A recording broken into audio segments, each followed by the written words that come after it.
What will happen when you dive inside a black hole? Is that possible in near future? Answer is no. So, let's make up a fictional story.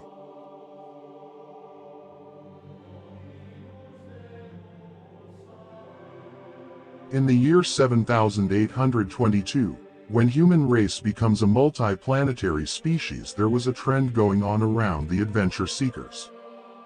Like skydiving today, black hole diving on that time was popular among the adventurists, rich, depressed and lonely people.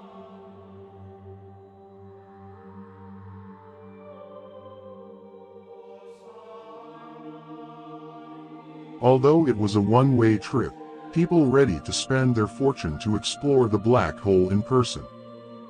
If we enter the black hole and according to its size, we either crushed by the gravity or remain safe inside it.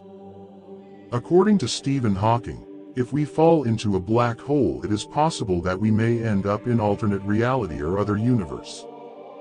What if we end up in another black hole instead of other universe? Then, there is a dead. But these theories wouldn't ward off the eagerness of the people to explore the black hole.